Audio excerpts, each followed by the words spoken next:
Hello, today we're going to be making a floral arrangement. So this is the floral arrangement that we made earlier. We have a low ceramic bowl with a height, a midsection and a low section, and the colours are attuned with the bowl. This is the bowl that we're going to use, and this is a houseplant compost that we're going to build our arrangement into. So we put a small amount of the medium into the bowl. And this is a very light, loose compost. It contains vermiculite that allows the very fine roots of the little plants that we're going to put into the bowl to travel through it easily. So it's aerated and it takes water and holds the moisture well. So next we introduce the two plants at the back of the bowl, which will give us our height. And today we're using a leopard lily, or a Dieffenbachia, and a spachythyllum, which is a peace lily. So we knock these gently out, and you see there's a nice healthy plant with a nice healthy little root system on it. And we just place that in the back of our bowl.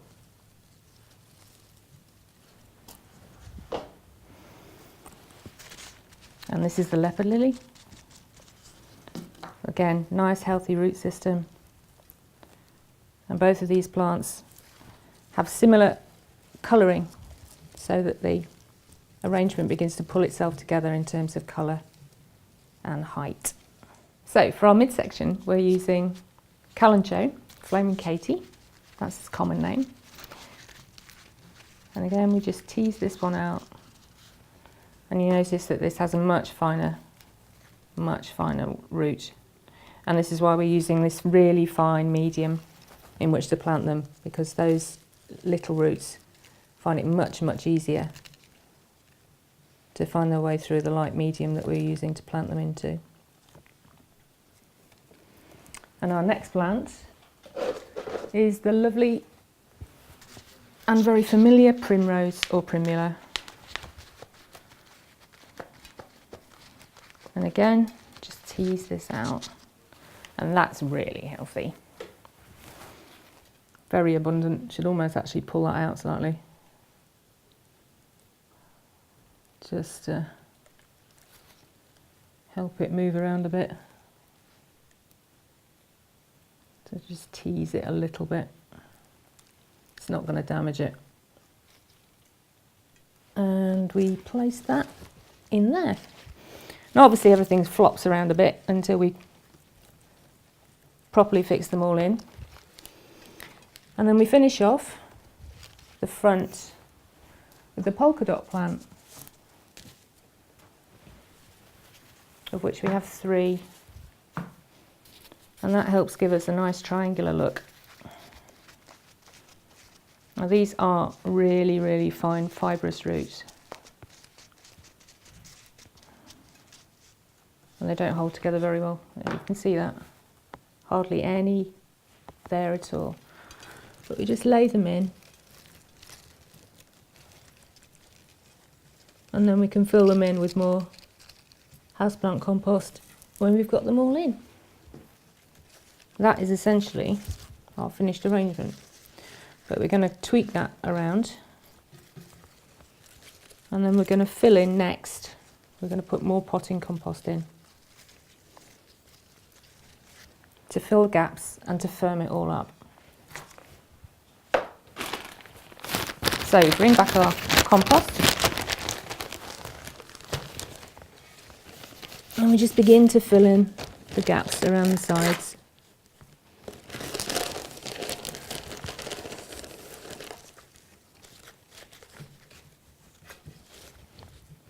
And you don't want to pack this down too firmly. And it wants to be, there doesn't want to be any air bubbles, but it doesn't want to be sort of solidly packed in, because you need to leave room when you water it for the water to absorb and to get in there around those roots.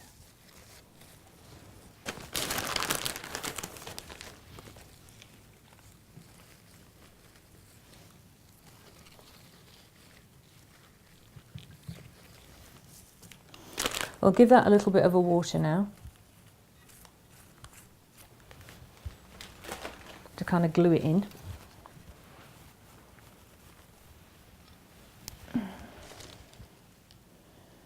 And just dribble a little bit in around the base of each plant. You don't want to soak it. It just wants to just introduce a little bit so you get some idea of how much room you've got in there. So that's basically our finished arrangement. Now, what we've done with the one we made earlier is that we top dressed the soil with some pebbles. These are just natural ones. You can do this if you want to, or you can use bright ones, or you can just leave it to the soil. Just leave it plain. But I'll show you how to put the pebbles on. So now we'll top dress our houseplant compost with some pebbles. And this is just to show you how you can finish it off. So you just gently just move around the bowl. You just want a thin layer, and it's just basically to hide the soil, if that's how you feel you want to do it, or you can leave it natural, or you could use something completely colourful and contrasting like coloured glass pebbles, which are really popular. So we'll just fill that in around there.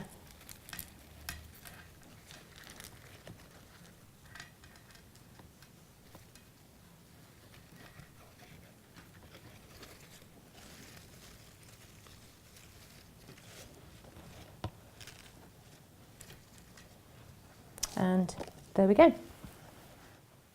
Okay, so this is our finished arrangement. So you just need to check it for water.